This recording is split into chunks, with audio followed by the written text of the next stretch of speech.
कभी भी कोई भी नेगेटिव विचारधारा के साथ या कोई भी अपनी नेगेटिव आदत के साथ कभी भी आगे नहीं बढ़ सकते हैं। अगर हम कोई भी काम कर रहे हैं ना, अगर हमारे मन में उस काम के प्रति थोड़ा सा भी डाउट है, थोड़ा सा भी कोई नेगेटिव विचार है, तो हम उस काम को कर रहे हैं, वो काम सही तरीके से नहीं होगा और हमें अपनी काम में सफलता भी नहीं मिलेगी। हमारे जो विद्यार्थी जीवन में एक सबसे बड़ा जो नेगेटिव पॉइंट एनी टाइम हमें घेरे रहता है ना, वो है चिंता।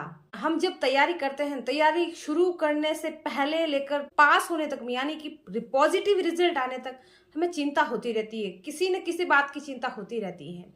जब बच्चे नए नए कंपटीशन की तैयारी में लगते हैं, नए होते हैं, उन्हें भी चिंता होती है और जो पुराने हैं, जो एग्जाम में 1 या 2 नंबर की वजह से रह गए हैं या फिर जो काफी लंबे टाइम से तैयारी कर रहे हैं, उनको भी चिंता रहती है। हालांकि देखो, विद्यार्थी जीवन में चिंता होना लाजमी है। किसी न किसी बात को लेकर परेशान रहते ही हैं, उन्हें टेंशन होती ही है। हम जब एग्जाम की तैयारी करने लगते हैं ना, तो हमें चिंता ये होती है कि यार इतने सारे फॉर्म भरे गए हैं और इन सारे फॉर्म में, इतने सारे फॉर्म में क्या हमारा सिलेक्शन होगा क्या? यार फॉर्म तो इतने ज्यादा है, वैकेंसी कम है। फॉर्म है 15 लाख भरे गए हैं, वैकेंसी 5000 की है, तो हमारा सिलेक्शन कैसे होगा? हम कैसे अपनी एक सीट निकालेंगे? लेकिन एक बात आप सोचो, जैसे मान लो कोई भी वैकेंसी निकली हो, उसमें 5000 पोस्ट है, फॉर्म भरे गए हैं 15 लाख। एक बात आप गांठ बांध लो कि इसमें जो 15 लाख फॉर्म भरे गए हैं ना, इस 15 लाख में जो हकीकत में 50% फॉर्म है ना, वो खाली ट्रायल के लिए भरे गए हैं। वो बच्चे ये सोच रहे हैं कि यार हमारा पहली बार है, हम देखते हैं कि पेपर कैसा आता है, एग्जाम किस तरह का होता है, पेपर का पैटर्न क्या होता है, एक बार करके देखते हैं। ये हम भी सोचते थे जब मैं तैयारी करती थी ना।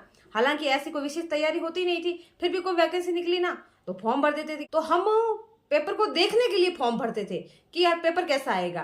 तो आप भी एक बात ये मान के चलो कि जो आपके 50% फॉर्म भरे जा रहे हैं ना, वो पेपर को देखने के लिए भरे जा रहे हैं। 2015 में जैसे मेरी बीएड कंप्लीट हुई थी ना, उसके बाद मैंने आरएस का फॉर्म भरा था और आरएस का मुझे आर भी नहीं पता था कि क्या होता है, और मैंने फॉर्म भरा था। तो ऐसे मेरे जैसे कई कैंडिडेट होते हैं जो एग्जाम को आजमाने के लिए फॉर्म भरते हैं। पहली बात तो आपको ये चिंता नहीं करनी है कि फॉर्म कितने भरे गए हैं और वैकेंसी कितनी है। आपकी जो मेहनत होनी चाहिए ना, वो ओनली एक सीट के लिए होनी चाहिए। आपको मतलब ऐसी मेहनत करनी है कि मुझे एक सीट तो लेके ही रहना है, वो एक सीट मेरी है, उस पर किसी का कोई हक नहीं है। और तो जैसे 50% फॉर्म पीछे बचे, तो उस 50% में से आप मान के चलो जो सीरियस रीडर है ना, हकीकत में जो पढ़ाई करने वाले हैं, वो 25% है। 25% तो अभी तैयारी को देखेंगे कि तैयारी करनी कैसे है, वो मटेरियल ढूंढेंगे, रणनीति बनाएंगे, मोटिवेटेड होंगे। तो ऐसे करके आप 25% फॉर्म को और बाहर निकाल दो, पीछे बचे 25% फॉर्म। तो आप 25% में आपका कंपटीशन है। कंपटीशन भी अलग अलग स्तर का है। कौन बच्चा कैसी तैयारी कर रहा है, कौन डाउन लेवल पे तैयारी कर रहा है, कौन मीडियम लेवल पे है, कौन हाई लेवल पे है। तो इस बात को लेकर आपको चिंता बिल्कुल भी नहीं करनी है। उसके बाद में हमें जो दूसरी चिंता होती है ना, वो होती है अपने सिलेबस की। यार सिलेबस बहुत लंबा है, कैसे तैयारी करेंगे? क्या इतना बड़ा सिलेबस हमसे पढ़ा जाएगा? यार क्या ये सिलेबस भी इतना लंबा लंबा दे देते हैं, क्या करें? तो जब हम किसी भी काम को शुरू करने से पहले उसके शुरू करने के लिए सोचते हैं ना, तो हमें वो काम बहुत बड़ा लगता है कि यार इतना बड़ा काम कैसे करेंगे।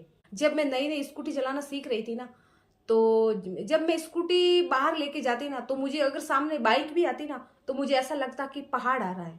मुझे वो चीज बहुत बड़ी लगती थी, क्योंकि अभी मैंने नई नई सीखी है। तो मुझे उसके सामने आने वाला छोटा से छोटा व्हीकल भी बहुत बड़ा लगता था। अगर मेरे सामने कार तो आ जाती तो मैं तो वहीं रुक जाती कि यार नहीं, ये बहुत बड़ी है, मेरे ऊपर ही आ जाएगी, मैं इसे पास नहीं कर पाऊंगी, मैं रुक जाती हूँ। तो ये बात अपने सिलेबस के साथ में भी लागू होती है। आप शुरू करोगे, बहुत बड़ा लगेगा, थोड़ा पढ़ोगे, थोड़ा सा बड़े में से थोड़ा सा कम होगा, थोड़ा और आगे बढ़ोगे, थोड़ा कम लगेगा। धीरे धीरे धीरे धीरे जैसे आप पढ़ते जाओगे आपका सिलेबस सिमटता जाएगा और एक बहुत छोटा सा रूप हो जाएगा आपके उस सिलेबस का। तो इस बात को लेके आपको टेंशन नहीं करनी है कि यार मेरा सिलेबस बहुत लंबा चौड़ा है, पता नहीं कहाँ से क्या पूछा जाएगा, कहाँ से क्या पढ़ा जाएगा। आप एग्जाम को लेके तैयारी कर रहे हो ना, तो आपका सिलेबस है ना, आप मान के चलो कि आपके जो 90% है वो आपका सिलेबस है, आपके एग्जाम में पूछा जाने वाला। और अगर 10% बाहर से पूछा जा रहा है तो क्या फर्क पड़ता है? अगर आपकी उस 90% पे पूरी पकड़ है, तो आप 10% के लिए टेंशन क्यों कर रहे हो? उस 10% को लेकर आप चिंतित रहोगे तो आपका जो 90% है उसमें से आप 50% कर पाओगे। तो उस 10% को निकाल दो कि जहां से पूछा जाना है पूछ लेंगे, लेकिन मुझे तो मेरी पकड़ इस 90% पर बनानी। इस 90% में से जो सवाल पूछा जाएगा ना, उसको मैं किसी भी हालत में, किसी भी कंडीशन में गलत नहीं करूंगा या नहीं करूंगी।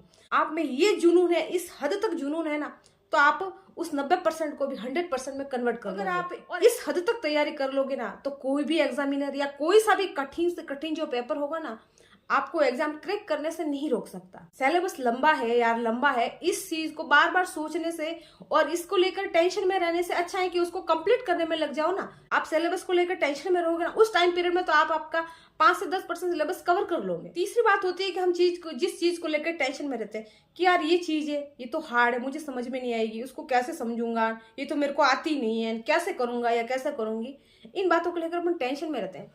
देखो, ये आपके साथ की बात नहीं है, मेरे साथ भी होता था ऐसा, मेरे साथ में भी हुआ है और सबके साथ में होता है। ऐसा तो है नहीं कि देखो सारे विद्वान हैं, अच्छे पढ़े लिखे हैं, उन्हें हर चीज याद है, ऐसा इम्पॉसिबल है। तो देखो, हार्ड चीज होती है, कोई कठिन काम होता है ना, वो ज्यादा समय मांगता है, उसको थोड़ा एक्स्ट्रा टाइम देने की जरूरत होती है।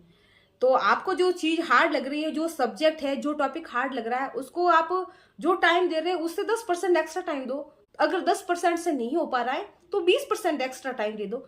अगर आप इतना दे दोगे ना, तो आपका हो जाएगा, आप किसी भी काम को कर लोगे, कठिन से कठिन काम को भी आप कर लोगे, हार्ड से हार्ड जो आपका टॉपिक है उसको भी आप क्लियर कर लोगे। आप हार्ड काम को, आपके कठिन टॉपिक को ज्यादा टाइम दे रहे हो, इसका मतलब ये नहीं कि इजी टॉपिक को छोड़ दो।